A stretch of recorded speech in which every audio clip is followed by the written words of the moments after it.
Welcome to the Complete Fitness Podcast with Core 4 Complete Fitness.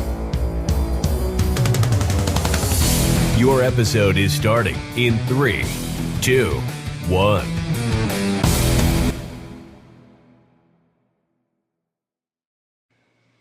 What is going on, everybody? Welcome to another episode of the Complete Fitness Podcast. Throwing it back old school style. It is me coming at you solo today. An individual solo podcast, and I'm talking all about sustainable fitness and what that means, and if that can differ from person to person, or if it is a universal rule, like what is versus what isn't sustainable fitness. So we'll dive into that, but before, as always, if you subscribe to this podcast, whether it's on our Facebook page, like and share content that way, whether it's through the podcast, Apple Podcast, Spotify. That way you can actually get the podcast notified, sent right to your phone, not sent to your phone, but you know what I mean. And or YouTube, okay, YouTube as well. If you do like, subscribe, that helps us out a whole bunch. As we've said many times, we are not doing any funding towards this outside of a little small, I'll just tell you, $10 monthly fee to make some clips, to generate clips, to hopefully get more attraction and eyes on the podcast. That's it, okay? That's the extent of how much we are putting behind this. We love doing it, but how you can give us that $10 back on the back end is simply subscribing and sharing and giving us a like, commenting on something, whether you agree or even if you disagree. Comment, please. We love the conversation, and that is what helps people in the long run. And a lot of stuff in the fitness and health world, it's not white or black, right? It's not just yes or no. There's a lot of gray area, and this topic we're talking about is one that is huge, and it's sustainable fitness. Now, trying to not run off on a tangent that doesn't matter too much. This is always my problem when I do a podcast, and especially when I do a solo podcast. It is so much harder than bouncing off ideas with somebody else. Not to mention you get a break, you get to think, you get to collect your thoughts, you get to listen, and you respond to what somebody else says. When you're alone, just staring at yourself in a camera, it's kind of hard. So bear with me. I will do my best to kind of keep your entertainment as well as, of course, maybe give you something to think about when it comes to your health and fitness. So sustainable fitness, I always think about what is sustainable fitness, and what I coach and what I train and what we coach and train at the gyms is as close to that as we can come up with. It's what we do. So first off, the training style is functional fitness. Now, this is what differs in all different health worlds. This is what's confusing for somebody who's completely new to working out, what to do, what not to do. Functional fitness is not what everybody's doing. In fact, if you just look on a grand scheme, your cliche, classic exercises, workouts, they're not functional fitness. The biggest one, jumping right off the bat, bicep curls. Okay, working out your biceps does not help you in the long run with your life. What helps is being able to pull heavy things, push heavy things, lunge, squat, deadlift, hinge, walk, carry heavy things for a sustained amount of time, right? So these things are actually beneficial to everyday life. Now, the fun part is if you train functionally, training exercises that are going to benefit the muscles in your body, that will benefit you in your day-to-day life, and as you age, allow you to age more gracefully and be able to do things for a longer extended period of time, meaning years, adding 10 years of being able to move versus, when you turn 75 years old, versus being pretty limited in your mobility and having to have somebody live with you versus 75 years old running marathons, right? There's a very, very different type of 75 out there. I'm a hockey player. I want to play hockey as long as I want to play hockey, and I don't want my body to not let me when my brain still does, okay? So that's a big motivating factor for me personally, and that's why I choose functional fitness, and that's what I spend my time doing. If I'm going to be making the effort to exercise, it needs to be for a greater purpose. It's not just going to be for the show muscles. That's me. Everybody's different. People make great livings doing the complete opposite, where they're up looking like upside down triangles. They have the huge broad traps and chest and shoulders. They spend their whole time pumping iron, heavy weights, small little movements, and the purpose is to grow your muscles, okay? The purpose is not for functionality. Those people are not adding years to their life by having shoulders that can't fit through a classic doorway, right? They're adding money to their life. It's a career. It's their passion. It's what they like. I'm not judging because that's what they want to do, but it gets very skewed when you don't, have the understanding of what and how to train and what the purpose is and what the end goal is. Now, the cool part is training functionally, you still get to look good. You're still going to have abs if nutrition's in point. You're still going to have defined muscles, toned arms, great looking legs, butts, all of the stuff you still get from functional fitness. It's just a different path, right? It's a different vibe, different way. So as you get into it, you can kind of see a person's physique and you kind of know what they do. Like I could see somebody in the gym and I go, that's a CrossFitter, 1000%. I know based on their shoulder side. It's a lot of like nerdy stuff that I know just from watching it, and a lot of people just know in the world just from observing. And then I can also see, oh, that's a physique competitor, or that's a marathon runner, or that's a swimmer. Everyone kind of, from working the same muscle groups, you kind of get the same body type. And take a look. Next time you watch the Olympics, everybody running the long distance marathons, they all have damn near the exact same body, right? That's not a coincidence. It's because that's the way they're training and pushing their bodies, right? So, the reason I bring up functional fitness and those types of things, marathon running and physique competitors, bodybuilding, is because they're all different tracks. And the thought is, well, what is sustainable? And what happens 90% of the time in my mind, is your body sustainable? Like physically, what are we able to do and for how long can we hold that, load of work? And then also mentally, what can we do? If you're somebody who is super, super passionate about running and you want to run a marathon in every one of the 50 states and you want to be a runner for a long time. I ran a marathon like 3 years ago and there was a guy there, an older guy, I couldn't tell you how old, but he had run the marathon every year for the last like 30 years or something like that. So it's like he can still do it, right? Because he loves it. I think that's so important is when you have your mind made up of what style of fitness and exercise you love, then it works for you and you don't work for it. You're not held prisoner to what are we doing? I got to get my workout in. Oh, I got to do this. Oh, there's this exercise today. I don't feel like doing that exercise.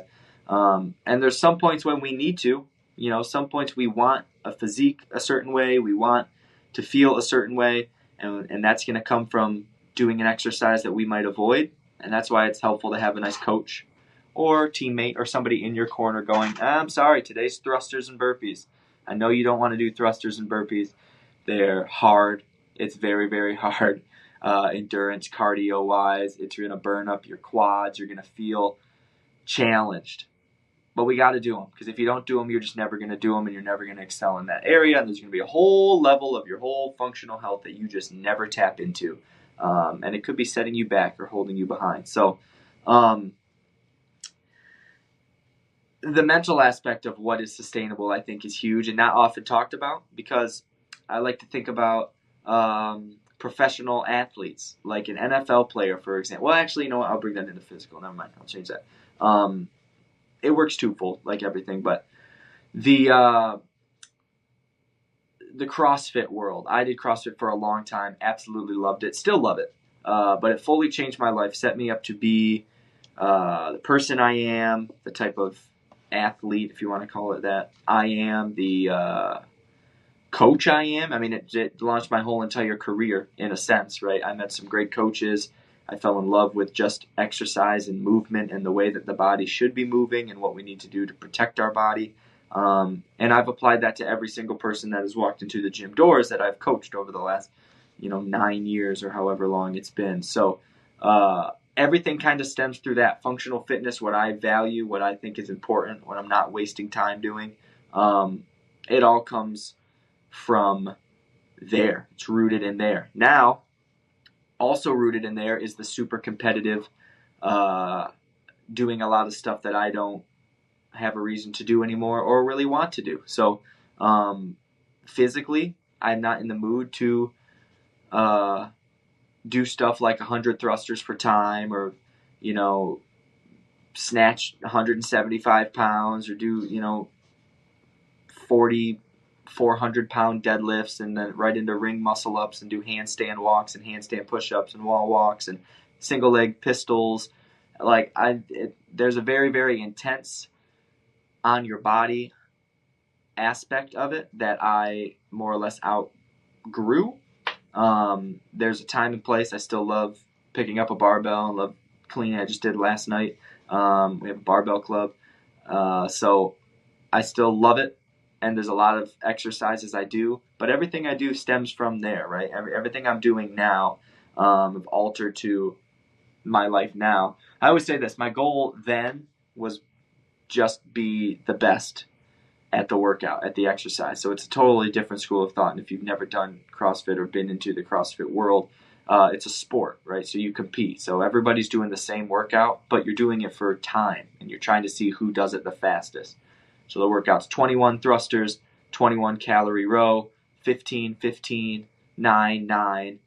And everybody has a rower, everybody has a bar, ready, set, go. Let's see who gets done the fastest. So you're racing. It's a competition, and in that you're getting very fit because you're really pushing yourself pretty much as hard as you can. So it's fun. The mental aspect of that is a blast, and that is something I can hold on to for a very long time. That is sustainable mentally. Physically, for me, was not. Okay, I had to do some altering and changing. Workouts dropped down to 30 minutes. Still do a lot of the same stuff when I work with a barbell or do different barbell exercises. It's at a nice controlled pace, nice controlled weight. It's added into workouts sometimes, a couple times a week, but 9 times out of 10, we're using dumbbells, kettlebells, body weight stuff. And this is how my body feels the best, and this is something I think I could do forever. And I'm still having fun. Still have all the baseline knowledge. I'm still doing the same movements, same exercises that I learned and loved doing back in the competitive CrossFit days, but I'm doing it at a much more realistic, sustainable pace now, right? I've been doing it for 7 years now, more or less, 5 years probably, and I'm not sick of it yet. Now, what's interesting in all of this is that's kind of like the baseline, right? That's kind of what you find works for you. Me, it's 30-minute HIIT classes, and I rev up the engine and I get things going and it's intense, and then I move on with my day. I have other things to do, dad mode, work mode, whatever, you name it. Just like everybody else. Anybody listening to this podcast, you have crap you got to do. So 90 minutes in a gym might not be sustainable, but it was. You put 2 or 3 years into the grind of going and doing your circuit at the gym. You would do your bench press day, your buys and back days, your chest and tries day, and then you'd run a mile on the treadmill. You had those days, and guess what? A, mentally you're worn out, burnt out, so it wasn't mentally sustainable, was it? B, physically, you're sick of doing it. You're sick of spending that much time, and kind of a combo of physically and mentally. You don't have time anymore. You have kids, your career path changed, you have different hobbies, different things you want to occupy your time doing. And I think that's okay. That the part of the sustainable nature of moving and exercise is knowing when to pivot and deviate and make changes to kind of keep you interested. A great example was that marathon. 3 years ago, I said, I want to run a marathon. So was I doing 30-minute HIIT classes and working with the barbell a couple times a week and doing those other things during that marathon training period? No. All of my free time went to running, and I had very little free time because I jammed it all in right when my son was born and before my 30th birthday because I thought it was a cool milestone. I was building a front deck on my house. Let me tell you, not the best idea when it comes to time. That's why I didn't really run my marathon that well. But I did it, and that's all I wanted to do. So that's another podcast. So the sustainability factor of that marathon running is I knew that this was a year battle. I'm going to do this for this year. I'm going to complete my marathon, and then I'm going to move on. I'm going to move back to the stuff that I know is going to keep me fit, keep me healthy, keep me moving well, and looking how I want to look and acting and carrying myself and doing the things I want to do. So I think it's important that we do that. You know, people will do this baseline workout and then they'll add a rock climbing class, or they'll add they'll play softball or soccer, or hockey. I play hockey, as you know. So all of these things are little branches of fitness, but getting back to kind of your baseline It's all different for everybody. And I think that's the whole mental side of sustainability that we often don't look at. We start something, we do it, we hit it like crazy, we go for 6-7 months, we love it, we lose a bunch of weight, and then we just kind of start to get bored of it. And there's multiple reasons. Bored of it because that's just not what works for you. Running, marathon running, that's not what works for me. That guy who's run the Detroit Marathon every year for 30 years, 0% would ever be me in a million lifetimes. That's just not me. Right? Somebody doing a HIIT class. It just might not be them. That's okay. But finding how you move is crucial and important, and everyone has to do it. They're not all equal. They're not all the same. Physical sustainability, I really think varies. I mean, to a degree. Everybody, as we age, muscles break down at the age of 30. They start to deteriorate. So if you're not actively building muscle back, it's deteriorating and going away. So there's all of the stuff that just happens with age. We stop getting up and down off the floor. We stop squatting so low.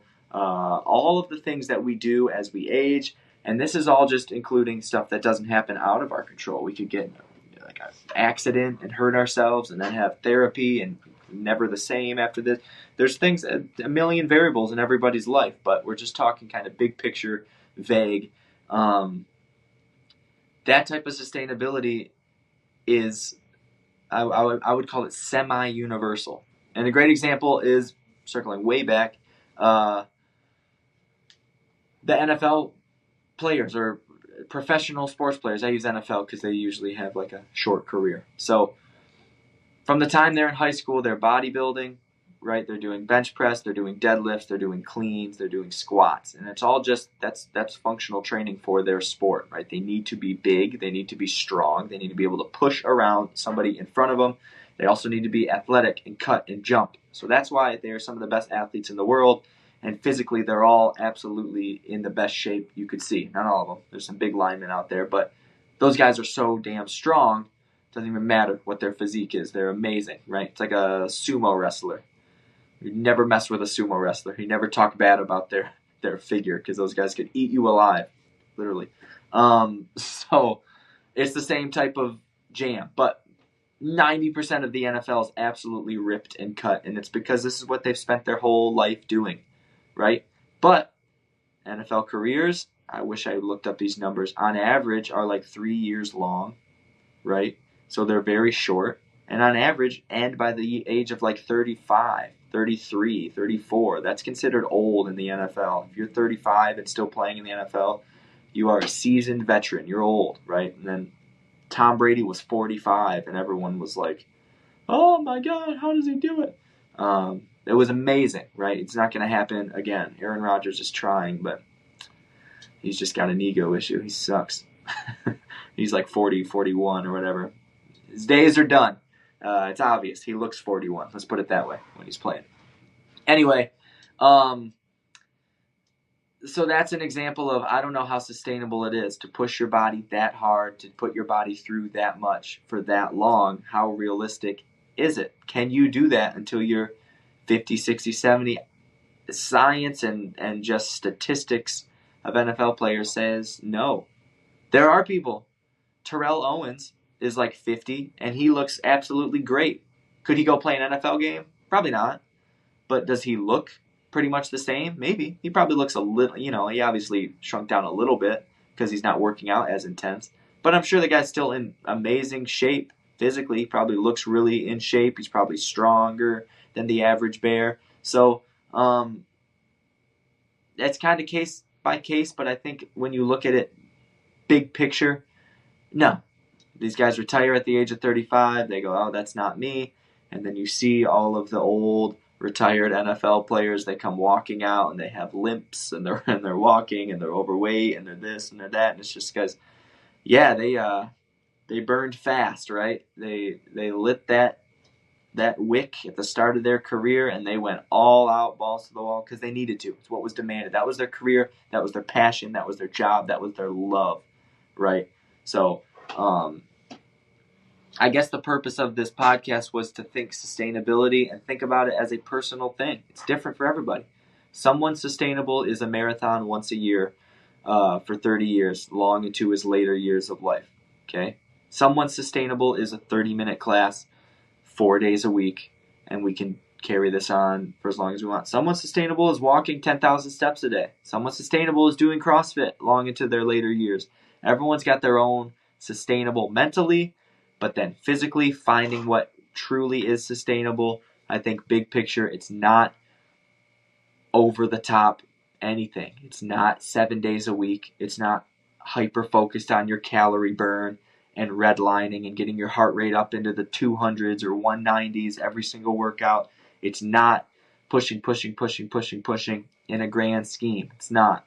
I think that leads to burnout, that leads to fatigue, and more so physically than mentally. It gets to the point where you just don't want to do it anymore. And so all fitness, you more or less sign off from, give up on. And that's not good for anybody. There is never a time in life where we do not need to prioritize our health. Never. So if you're working towards a time when things are going to end and you don't have to work out anymore, it's never happening if you want to stay active and healthy. There is a time when you don't have to work out as hard. There is a time when you don't have to work out as often. There is a time. And that's why we can change. It's up to us. You don't have to do the same thing every single day. And more times than not, maybe you take a year off to train for a marathon, and then you get back to your home base where you're comfortable. Maybe you take, a year off and you join this gym, and then you get back to where you're comfortable. Sustainability is very fluid. And so I just implore you, if you will. I hope you enjoyed the podcast, guys. Hard solo. I rambled for 21 minutes and 30 seconds as of right now. I think it went okay. If you liked it, please tell me that. Some way, shape, or form. Give me a like. Give me a love. Give me a share. Give me a comment. If you didn't like it, same thing. Let me know. Give me a comment. Let me know in the gym. Tell your friends about it. Very much appreciate it. Core4supplements.com to get all of your supplemental needs. We can ship it right to your door. $99 or over. It's free shipping if you spend that. And then also you can use promo code podcast to save 10% as a little thank you for listening. That is all. We will see you next time, guys. I'm sorry that this podcast is a little late also. Bye-bye.